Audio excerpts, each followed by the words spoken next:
In our last section, we were looking at finding volumes over regions that were rectangular. So now we're going to move on to more complicated regions. In 15.2, we're going to look at our double integrals over general regions. In example 1, we're going to evaluate the same integral in two ways.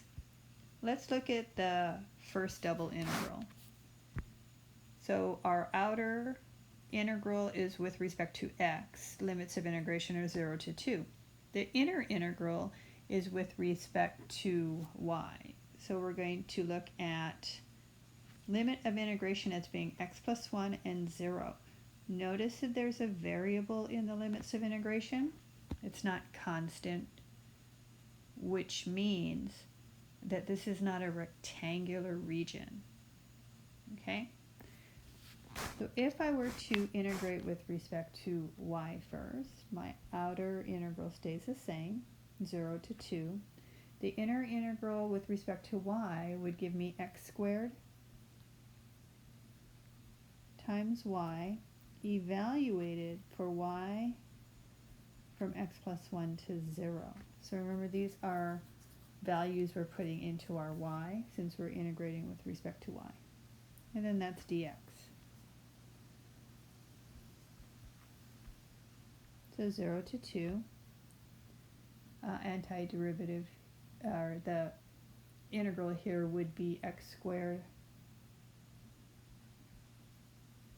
times y is x plus 1, and then minus, putting in 0 for y, it's gone. So this is going to be our integral with respect to x. I'm going to get rid of my parentheses to get x to the third plus x squared, which is easy enough to integrate as x to the fourth over 4 plus x to the third over 3. And I'm evaluating from 0 to 2.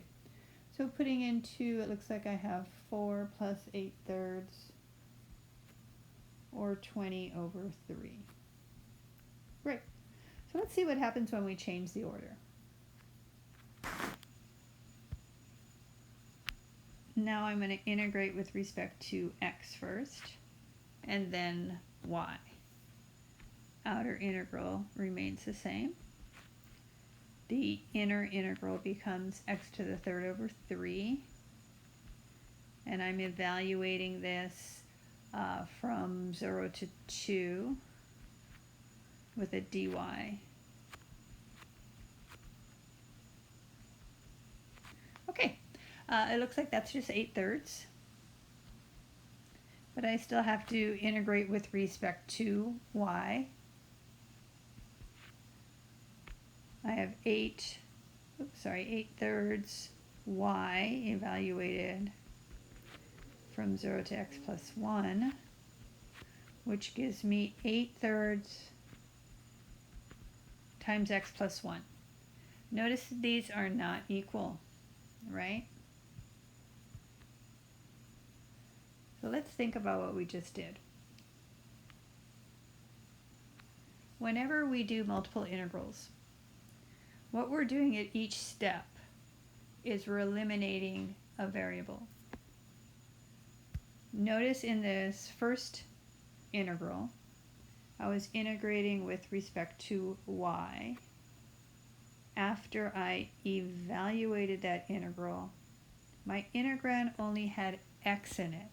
The y's are done. I've already integrated with respect to y. So now after I integrate with respect to x, I end up with a number, this 20 over 3,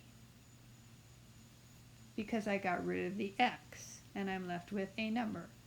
Now if you look at the second integral where we change the order, I integrated with respect to x first. After I evaluated, I had an expression that no longer had x in it, which is fine. I got rid of the x. But now when I integrate with respect to y, since y's limits of integration have x, what I've done is I've put the x back in. But that can't happen because I've already integrated with respect to x, so all the x's should be gone. So what can we conclude here? what we can conclude is order matters when you do not have constant real number limits of integration. So here, order matters.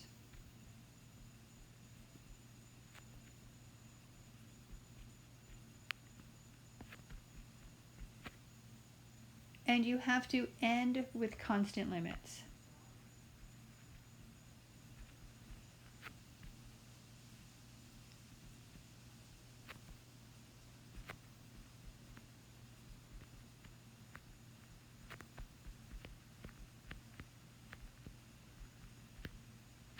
Okay.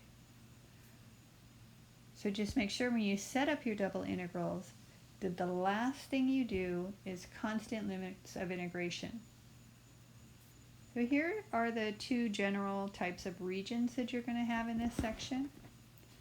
The first would be, notice that our limits of integration with respect to x, which would be this a and this b, these are linear. These are our constant limits.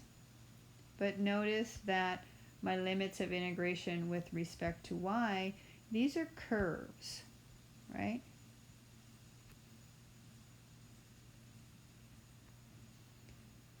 Our limits of integration in this particular diagram, our y values are functions of x, which means I have to do those first. The last thing I'm going to do is my x.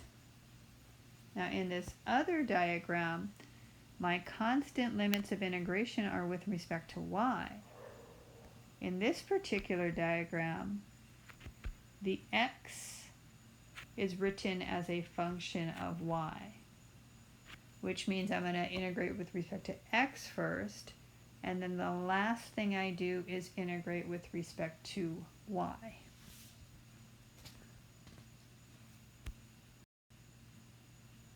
In theorem 15.2, this highlights what we're doing. If y is written as a function of x, then y is first. If x is written as a function of y, then x is first. Constant limits of integration last. Example 2, we want to find the volume of the solid bounded above by this surface z, x squared plus y, and below by the region between these parabolas. So the two parabolas are y is equal to 8 minus x squared and y is equal to x squared. Well, you have this diagram, and this diagram is our region in the xy plane.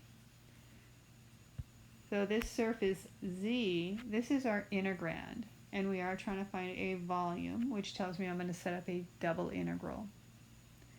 So I have my integrand, I just have to determine my limits of integration. Well, I could see that my y value, I have an upper and a lower. So on the previous page, that would be that first diagram, where y is written as a function of x. So I could see that the upper function is 8 minus x squared, the lower is x squared. So I could see that my y values fall between x squared and 8 minus x squared in this particular region. Now my x values, so we look at where these two curves intersect, my x values go from -2 to +2. So if you're not given limits of integration, you have to figure them out for yourself. This is my region. So since my x, that would be my constant limits of integration, that's what I'm going to do last. Well, my volume is going to be the integral from -2 to 2. Integral, my y would be lower limit is x squared, the upper limit is 8 minus x squared. My integrand was given as that z function, x squared plus y. I'm going to do dy and then dx.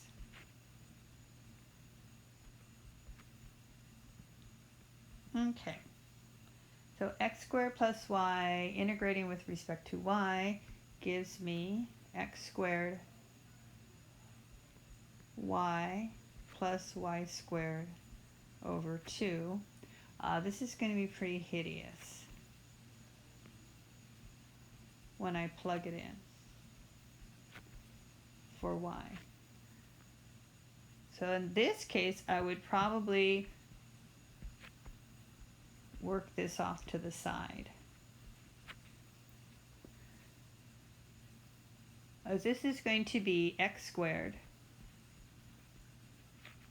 putting in 8 minus x squared in for y, plus 8 minus x squared squared over 2. So that's the first piece, minus, now we're putting in x squared for y, so this is going to be x squared times x squared, I get x to the 4th, plus x to the 4th over 2. And I need to simplify that.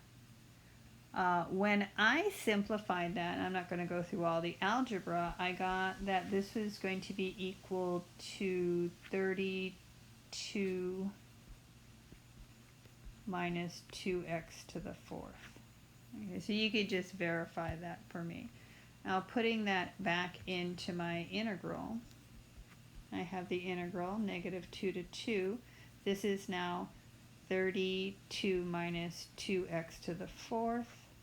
Notice I integrated with respect to y. My y's are now all gone, and I only have an expression with x. And then dx.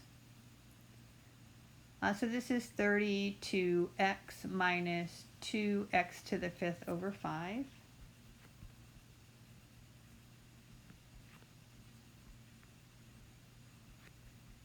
Evaluated from negative 2 to positive 2. So it looks like that would be 64 minus 64 over 5. Again, just double check my computations. Minus a negative 64 plus 64 over 5. Simplifying, I think I get 512 over 5. Okay, or 102.4? In that last example, we were actually given our region, but let's say we don't know what the region is. We're given some information, but there's no graph for us to look at. In example 3, R is going to be the region bounded by these two functions, y equal to the square root of x and y equal to x to the 3rd. So the directions are to sketch the region and evaluate the integral. So the integral is given, however, I don't know what the region is. That's what I have to figure out.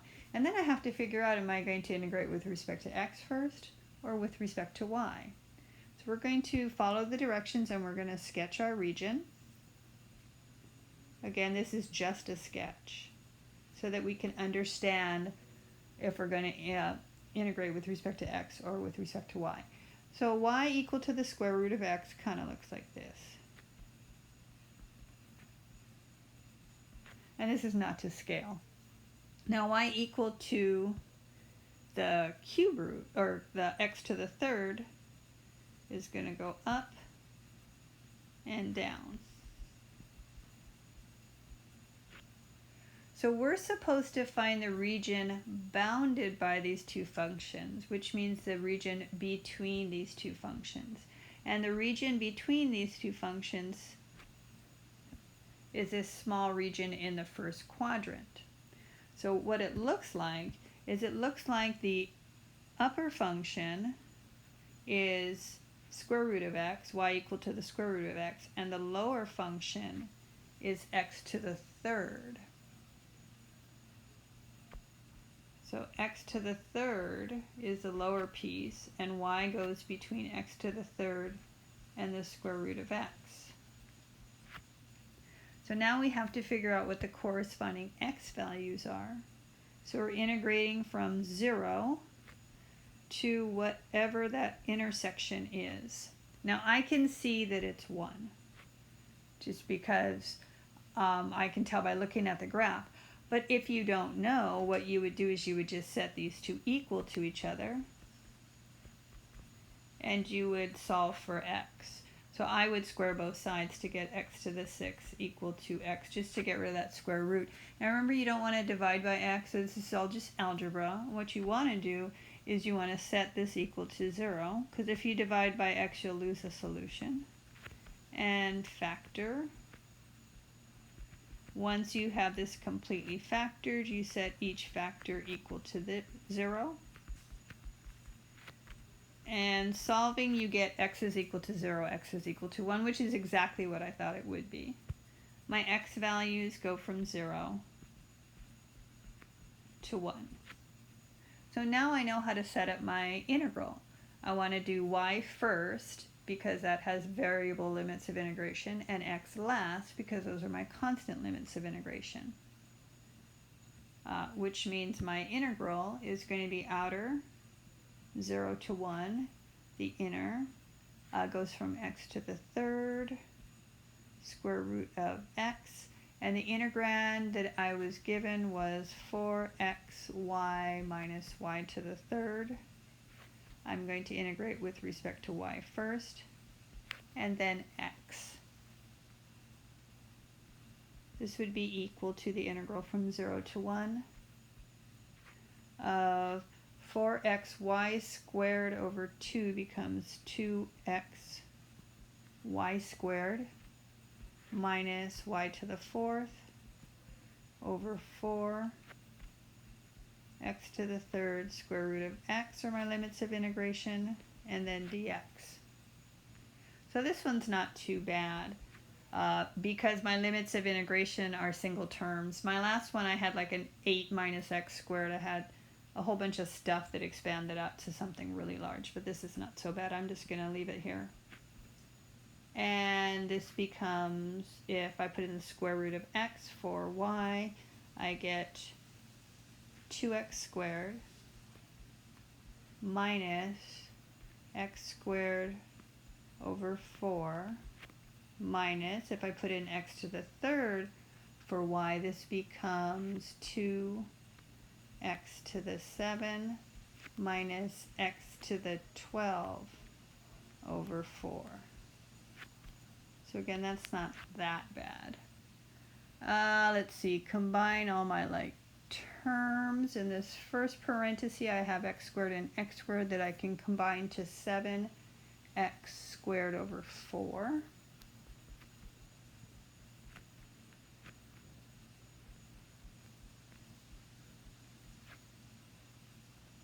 Minus 2x to the 7 plus x to the 12 over 4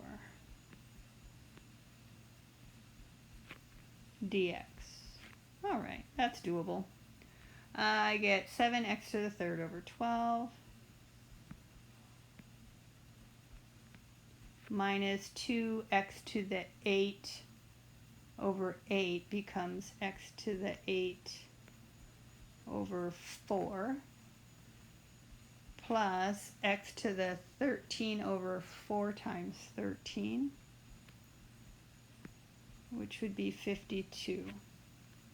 And that's going to go from 0 to 1, so 7 over 12 minus 1/4 plus 1 over 52 becomes 55 over 156.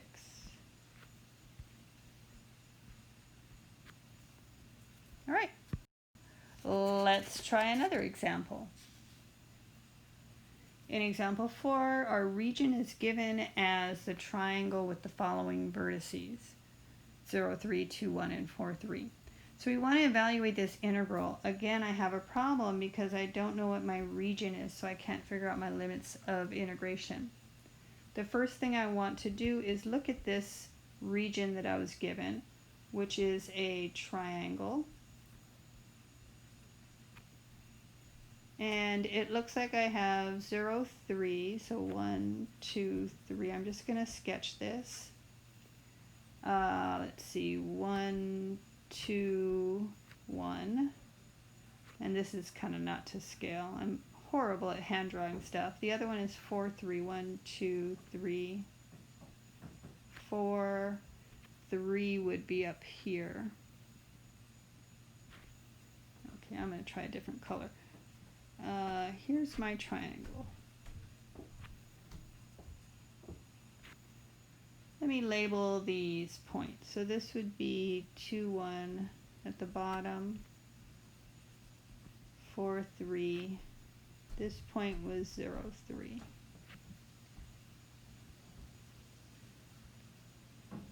So this is the region.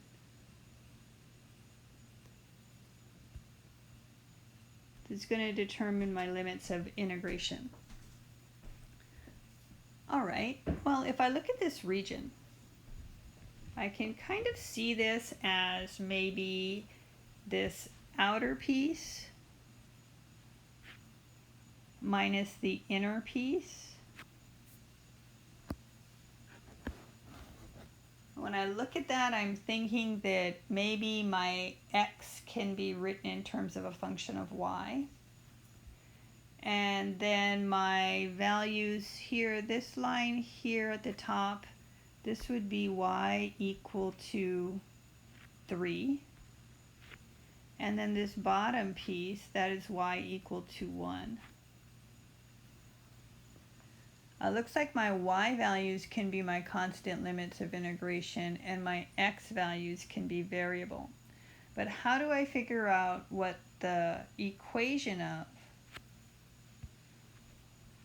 of these pieces that I'm going to write in green? Well, these are line segments. If we keep going, we can find the equation of those lines. We have 2 points. We can find a slope. I went ahead and figured this out as y equal to x minus 1.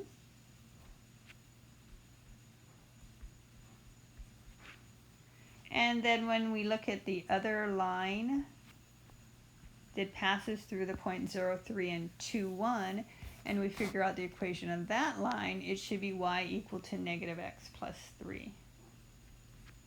So I'll write it down here.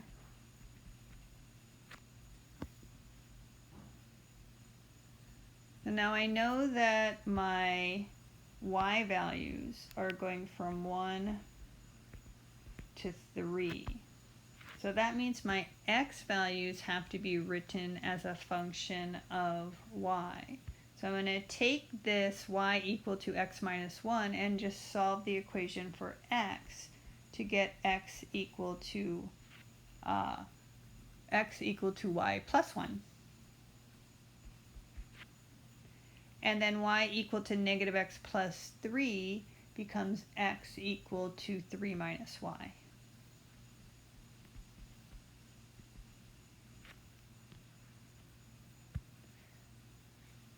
So the outer piece, that would be y plus 1.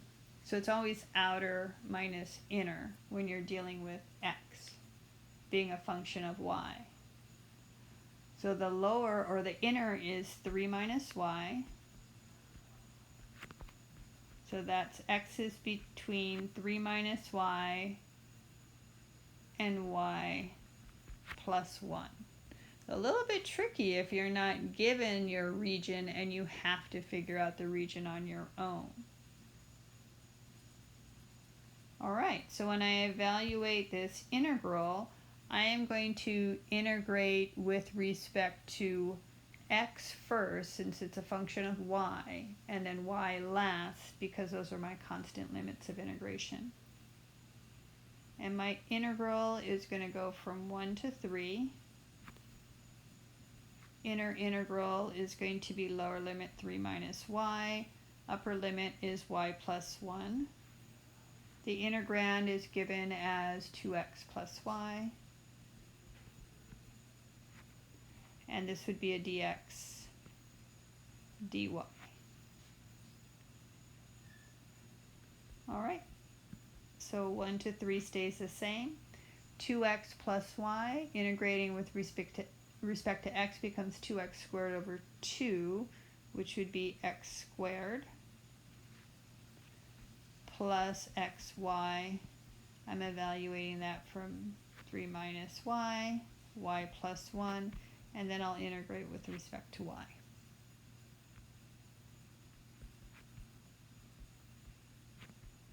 All right, putting in y plus 1 in place of x, I get y plus 1 squared plus y plus 1 times y, ouch, minus 3 minus y squared plus 3 minus y times y. So if I multiply everything out, FOIL everything out, combine like terms and do all that stuff again, double check me on this. I get down to 2y squared plus 6y minus 8 dy. And here I can factor out a 2 if I wish, but I think I'm just going to leave it that way and integrate with respect to y. So this is going to be 2y to the third over 3 plus 6y squared over 2, which simplifies to 3y squared, minus 8y evaluated from 1 to 3. I get 18 plus 27 minus 24 minus 2/3 plus 3 minus 8. And then that just becomes 76 over 3.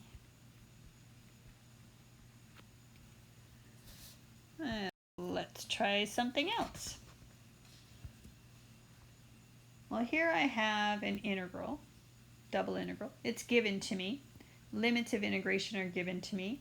I have my variable limits of integration on the inside, integrate with respect to y, and I've got x in my limits of integration, so everything looks okay. The outer limits from 0 to 3, that's with respect to x, and it's constant limits, so it's all fine. The problem I have is when I integrate with respect to y, remember x to the third is going to remain constant. So I'm going to be keeping x to the third constant. I'm really integrating e to the y to the third, and I don't know how to integrate that. If it was just e to the y, that's not a problem. But the exponent here is y to the third. Without a calculator, there's nothing I can do, and I can't really use my calculator because my limits of integration are not constant. My limits of integration have a variable in them. So what I'm going to do is I'm going to change my limits of integration. But remember, if you change your limits of integration, the outer limits have to remain constant. So I'm going to reverse the order. First thing I want to do is I'm going to sketch this region. Now I'm not sketching the integrand, I'm sketching the limits of integration. Remember, this is y equal to x squared and y equal to 9. So I'm going to graph those two lines.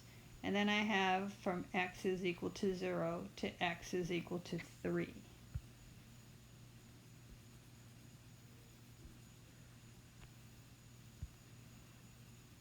So the x squared, that's just a parabola opening up. And I'm hand sketching, so it's probably going to be off. And then I have y equal to 9, which would be not to scale. I'll pretend like this is y equal to 9. And it's definitely not to scale because if this is the intersection between the x squared and the 9, this should be 3. And then, because my limits of integration for x go from 0 to 3. So since my limits of integration for the x are only from 0 to 3, the actual region is a shaded region in the first quadrant. All right, so I'm going to change my limits of integration. Notice that my y values well, let me just write these down. My x values were 0 to 3. My y values, the lower was 9, or the upper is 9, sorry, the lower is x squared.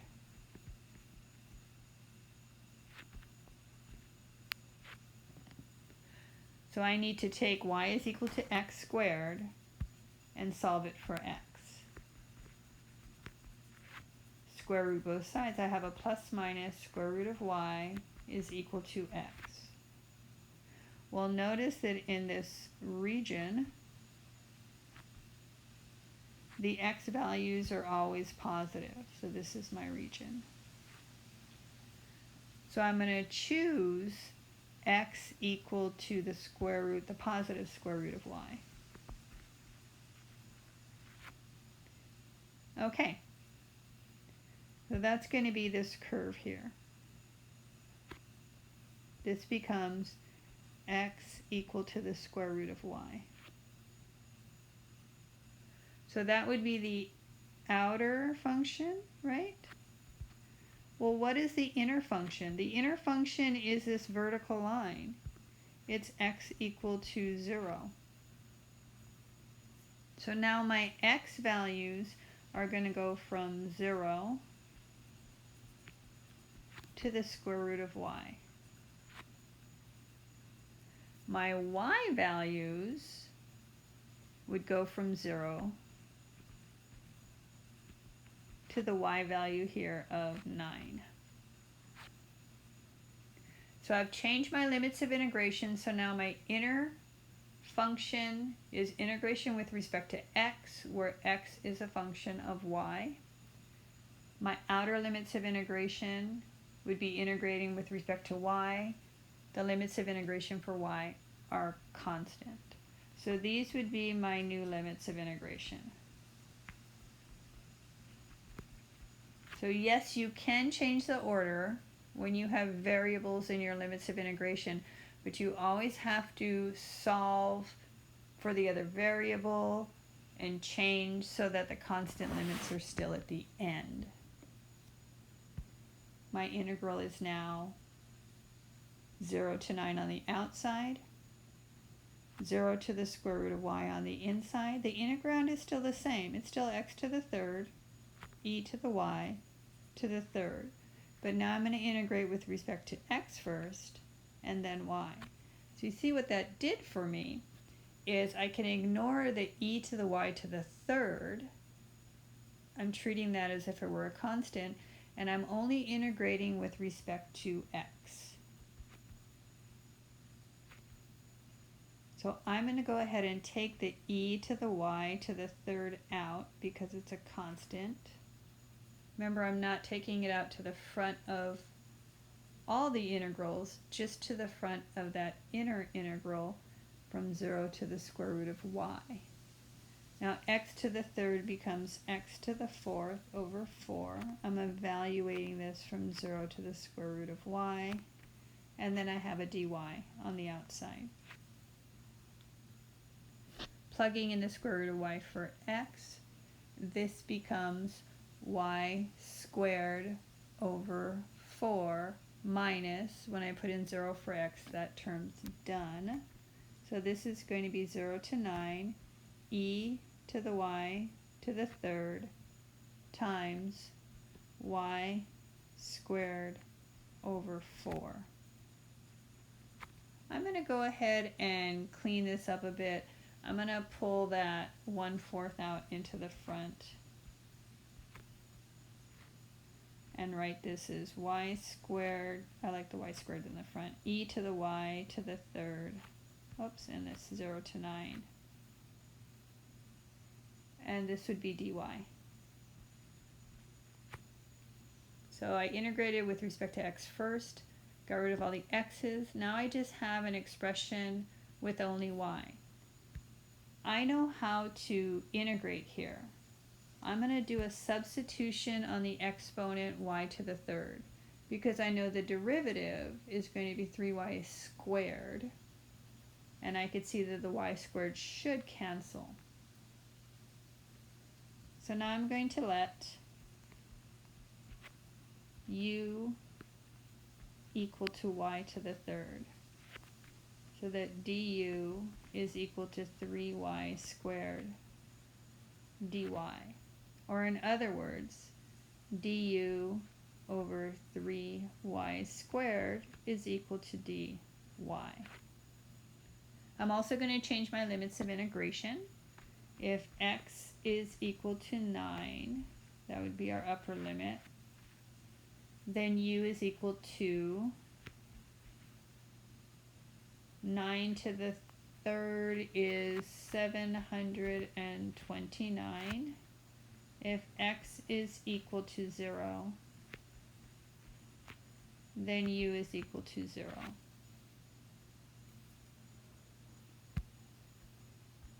This is 1/4 times the integral from 0 to 729 y squared e to the u times dy is du over 3y squared. So you could see these y squareds cancel, and in fact I can pull out the 1/3 so that on the outside of the integral I have 1 over 12.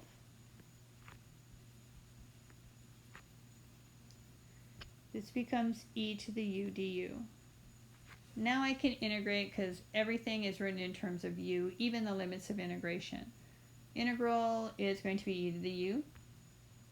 This becomes 1/12 e to the u evaluated from 0 to 729, which would be 1/12 e to the 729, which I'm not going to put in a calculator, minus 1/12. E to the 0 is just 1. You could leave it like this, or you could factor out the common 1/12, which is what I think your MyLab usually does. To write this as e to the 729 minus 1. Well, that was fun. All right. Let's look at some properties with double integrals. And these make sense. If you have a constant multiplied by your integrand, you can move that constant out to the front of both double integrals. Okay, but it has to be a constant real number. It can't have a variable in it. Whenever you are adding two functions, you could split it up into two integrals. Or when you're subtracting in your integrand, you can split it up into two integrals. Notice that the region did not change. The region remained the same. And something else you can do, happens once in a while, is let's say that it would be easier if you separated your region into two pieces. So let's say you wanted to take your region and you only wanted to integrate with respect to one piece and then the other. So you can break up your region into two. The integrand's going to remain the same. Provided that, and then you can just look at this diagram here, provided that when you break up your region, that you strictly have one piece with R sub 1 and one piece with R sub 2. So that when you look at their union, it's all of R. But when you look at the intersection, what those two regions have in common, it's nothing. And then what we've been doing is looking at a region in the xy plane, and then a single function z. Well, let's say that we wanted to also look at computing a volume between two functions of z. So that would be a region between two surfaces. Well, it's always the upper minus the lower. So when you're looking at the volume between two functions z, two surfaces, this is your integrand. Right? Your z function, that would be your integrand, what goes inside your integral. How do you figure out the region? Well, if you look at these two functions and you look at their shadow in the xy plane, that will give you a region, which determines your limits of integration. So again, it's the shadow in the xy plane. That would be your limits of integration. We're going to do this example, and it's going to be a hideous example. It will touch on pretty much everything when you have two surfaces. Well, you'll see what I'm talking about. So in example 6, let's say you want to find the solid bounded by these two paraboloids. So notice that these are two functions of z. This is going to determine your integrand. But I have two functions of z. One is going to be the upper, one is going to be the lower. Well, let's say you don't know what the graph of a paraboloid is. You don't remember these surfaces from Calc 3. Well, you could simply look at a graphing utility such as Desmos or something like Desmos and plug them in. I'm going to go ahead and attempt to sketch this. Again, I am not the best at hand drawing graphs. So we have a x, a y, a z. Now this first paraboloid, z equal to x squared plus y squared, I think I'm going to keep that as green. That would have a vertex at the origin when x is 0 and y is 0, z is 0, and then it goes up from there. So this is my paraboloid. You can imagine it looking something like that. Maybe I'll use blue for negative x squared, negative y squared plus 18. So the negatives there means it's going to open down. Notice that when x and y are 0, then z is a positive 18. So I'll pretend like 18 is here on the x-axis. And this is going to come down. I'm not going to go down past the xy plane. I'll just stop here. So here are my two paraboloids. This is a very sad sketch.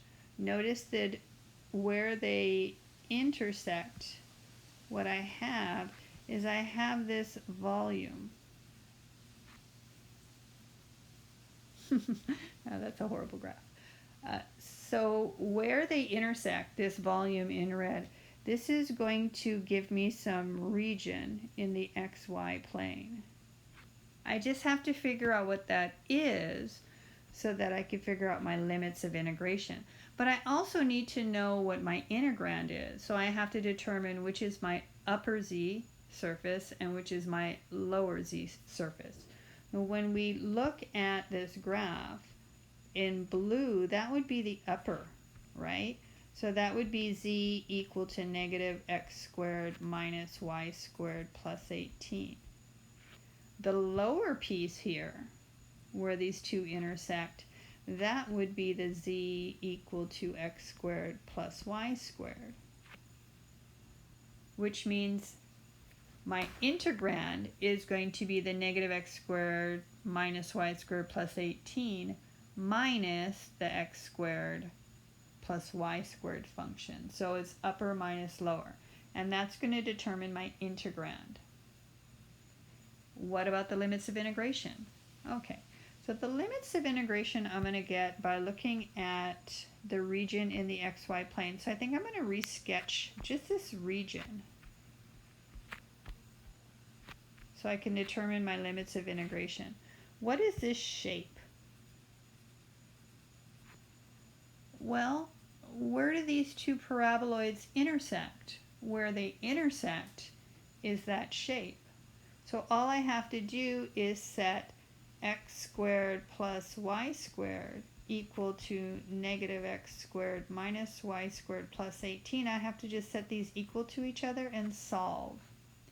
So when we solve, we're going to add x squared and add y squared to both sides. You get the 2x squared plus 2y squared equal to 18. Or in other words, x squared plus y squared equal to 9. Where they intersect is a circle in the xy plane. So I have this circle in the xy plane. It's centered at 0. There's my sad circle. And it goes from x is -3 to x is 3. But also y goes from -3 to 3 as well. Notice that the equation on this upper piece, if I was to write this as an equation, it would be y equal to the square root of 9 minus x squared. As remember, we're trying to figure out our limits of integration. And this lower piece, I'll put this in blue. That's y equal to negative square root of 9 minus x squared. This region, this shaded region, can then be seen as y values between negative square root of 9 minus x squared, that's lower. The upper is the positive square root of 9 minus x squared. However, this circle has symmetry. Why don't we just look at, say, the first quadrant? And the reason why I can use symmetry is not only does this area or this region in the xy plane have symmetry, but the two paraboloids are also symmetric about the z-axis. So if I figure out the volume with respect to the first quadrant, it's going to be the same as the volume in the second, third, and fourth quadrant. So instead of looking at my limits of integration as being y values between, and here I'll write it out so you can see what I mean. So let's say I had a negative, oops, I don't want the thick line, I want a thin line. I had a negative square root of 9 minus x squared. So that would be the lower piece for my y value. The upper piece would be the square root of 9 minus x squared. And then my x values go from -3 to +3. Those are perfectly fine. I can use those limits of integration. However, it's going to be really big. If I have a choice, I would much rather have zeros in there. So if I were just to look at the first quadrant, then instead of using these values, I could look at my y values as being the upper piece, y equal to the square root of 9 minus x squared, and the lower piece being y equal to 0. And then if you look at your x values, it goes from 0 to 3. I just have to remember that when I figure out the solid, which would be a volume, that I'm going to have to multiply it by 4, because I'm only going to compute the volume in quadrant 1, and then I have to multiply that by 4. So my x is going to be on the outside from 0 to 3. Again, you didn't have to. You could still just use x from -3 to +3. I just like to have zeros in my limits of integration when things get kind of large, like this one will. And my y values are going to go from 0 to the square root of 9 minus x squared. My integrand is the upper paraboloid, which would be the -x squared minus y squared plus 18, minus the lower, which would be the x squared plus y squared. I'm going to integrate with respect to y first, and then x. Finally got it all set up. Now I'm going to simplify that integrand a little bit by getting rid of my parentheses and combining like terms. When I do that, I'm going to have a negative 2x squared minus 2y squared plus 18. I could factor out a -2. That might be nicer. And then dy dx. So let me pull out a -2. And since I am factoring out a -2, I can bring it all the way to the front. so that this becomes a negative 8 in front of the integral from 0 to 3, and then the integral from 0 to the square root of 9 minus x squared. I have an x squared plus y squared minus 9 dy dx. So this looks much nicer. And that's as much as I can do. So why don't I integrate with respect to y? This becomes x squared y plus y to the third over 3 minus 9y. So let me write that out. So again, this is x squared y plus y to the third over 3 minus 9y. Unfortunately, I have this square root of 9 minus x squared.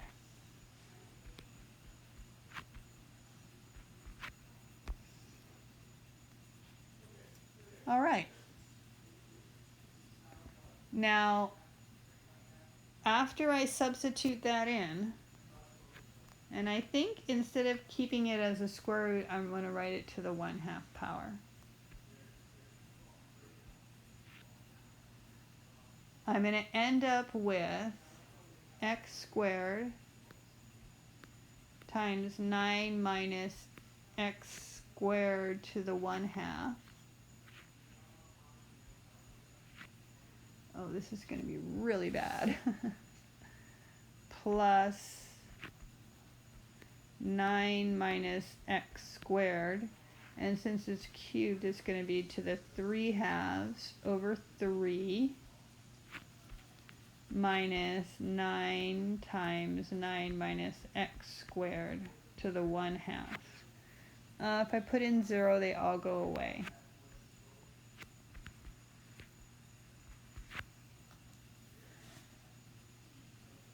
At this point, I am going to do a bunch of algebra. Again, you can verify with me that this is what we end up with. So after playing around with this algebraically, what I got was, and in matter of fact, you know what? I'm going to simplify it even further. I actually got 16 over 3 integral from 0 to 3 of 9 minus x squared to the 3/2 dx. So what I did was I factored out a 9 minus x squared to the 1/2 from each one of those, and what's left over I combined like terms and played around with it algebraically to get it down to this. So the question is, I got rid of my y's. I only have an integral with respect to x. So at this point, we're going to go back to our single variable calculus. How do I evaluate this integral? Well, I can't evaluate it directly, but what I could do is go back to trig substitutions.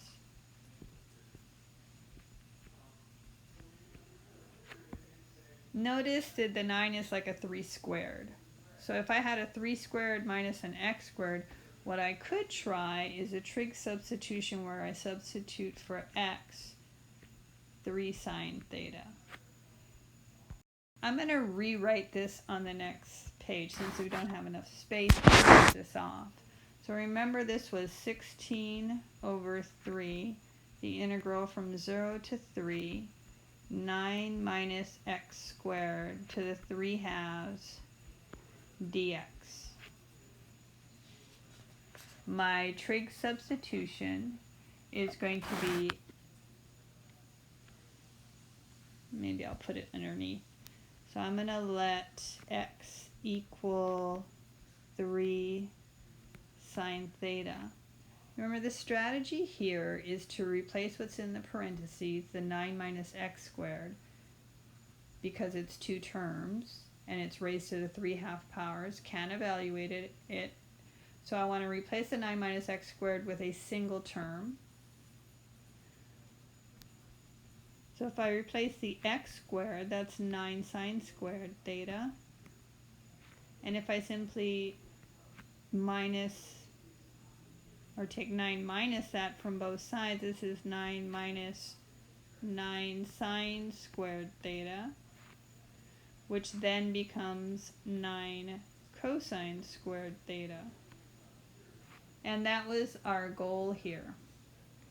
So inside the parentheses, I can replace that with 9 cosine squared. So 9 cosine squared to the 3/2 can be simplified because it's a single term. However, I also have to replace my limits of integration, and I have to get rid of the dx. I have to write everything in terms of theta. So since x is 3 sine theta, dx is going to be 3 cosine theta, d theta. And then my limits of integration, if x is equal to 3, then theta is equal to, so again, you're looking back at x is equal to 3 sine theta. If you put in 3 for x, then divide by 3 on both sides, you have sine of theta is equal to 1, which means theta has to be pi over 2. And if x is equal to 0, 3 sine theta is equal to 0, which means sine of theta is equal to 0, which means theta is equal to 0. So I'm going to put all of that together. The 16 over 3 is still in the front. The integral is now in terms of theta from 0 to pi over 2. In the parentheses, I can replace that with 9 cosine squared theta to the 3/2. And then my dx is 3 cosine of theta d theta. Whew. All right, so 16 over 3. Let's go ahead and simplify this integrand. This becomes 27 cosine to the 3rd theta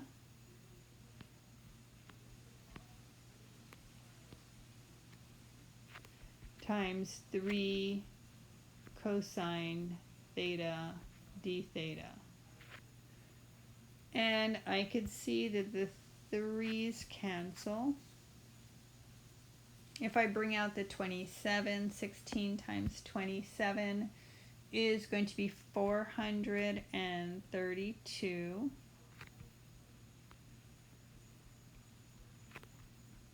This becomes cosine to the 4th. Again, I cannot directly evaluate that. It's not, the exponent is too big. It's to the 4th. However, I can use my trig identities. I can use my trig identities by doing a reduction. So let me, off to the side, look at cosine to the 4th, which is the same as cosine squared theta squared. And then cosine squared is 1 plus cosine of 2 theta over 2, and this quantity is squared. I'm going to go ahead and multiply all that out, and I think I'll just factor out the 1/4 and write this as 1 plus 2 cosine of 2 theta plus cosine squared of 2 theta. I don't know how to integrate that because of this cosine squared. So on this cosine squared, I'm going to reduce this again to be 1 plus, because the argument is 2 theta, I'm doubling it, so it becomes cosine of 4 theta over 2. And I still have that 1/4 on the outside.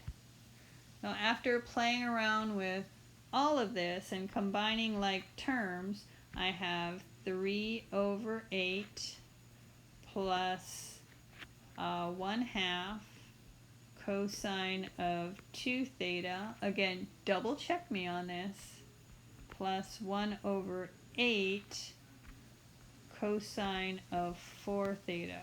Wow, let's put all that back into our integral. So I'm going to go all the way back up here and write this as equal to 432 integral from 0 to pi over 2. I'm replacing it with that large expression, which would be 3/8 plus 1/2 cosine of 2 theta plus 1/8 cosine of 4 theta d theta. So why would I even do a problem like this? Well, in this one problem, we have addressed a lot of different issues. However, now I can evaluate. This is 432. And this becomes 3/8 theta plus, I get 1/4 sine of 2 theta, because it's sine of 2 theta divided by 2, right? Plus cosine of 4 theta becomes sine of 4 theta over 4, so it's 1/32 sine of 4 theta.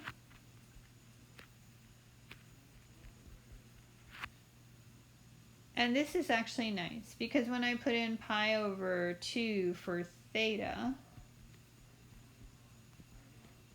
this becomes 3/8 times pi over 2, or 3 pi over 16.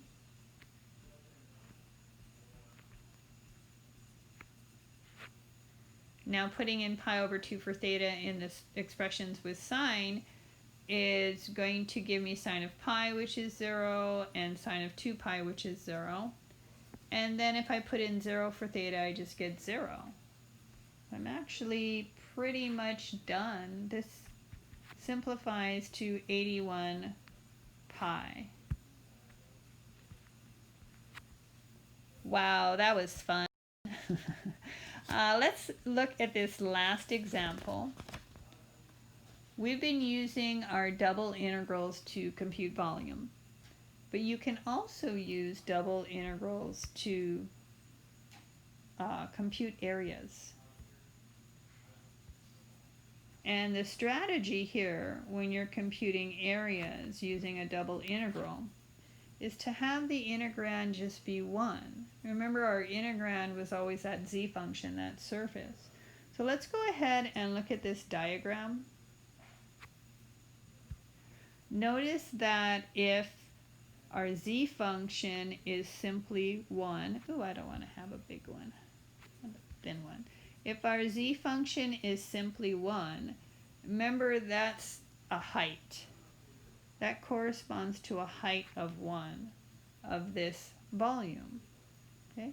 So if the height is 1, remember in our integrand, what we're doing in the double integral is we're taking our z function times dA.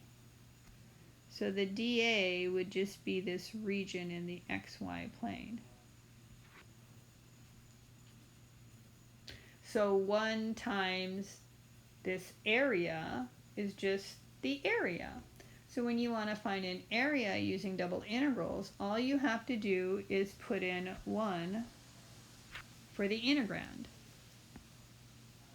In example 7, we want to find the area. So when we're asked to find an area, that tells me I'm going to use a double integral where the integrand is 1.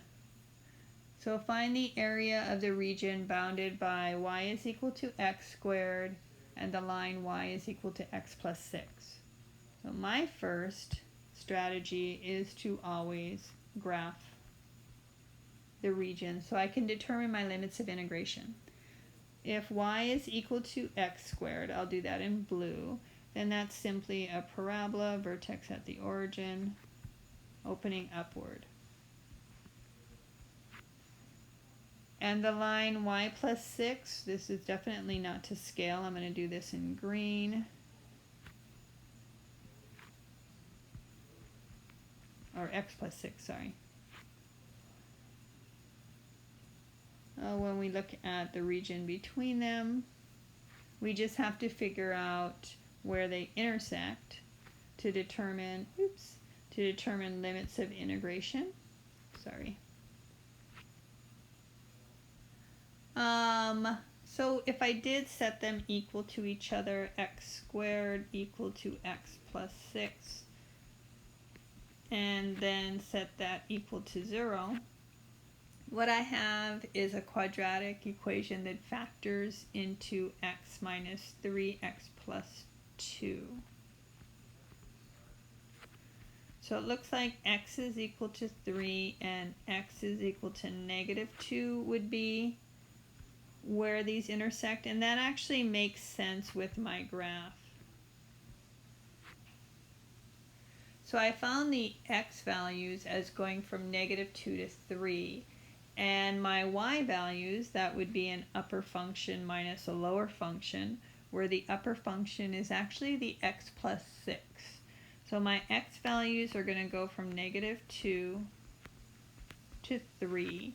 My y values are going to go from x squared would be the lower, and x plus 6 would be the upper limit of integration. When I compute the area,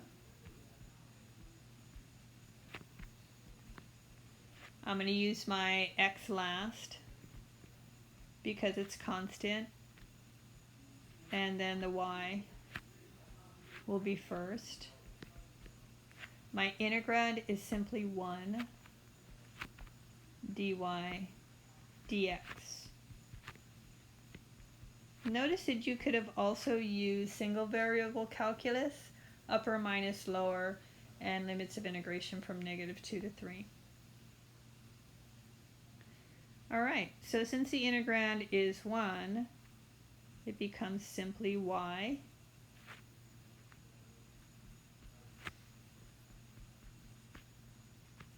And then evaluating,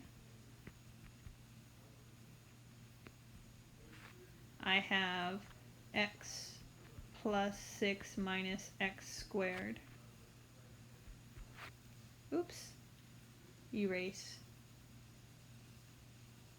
Oh no, that's fine, sorry.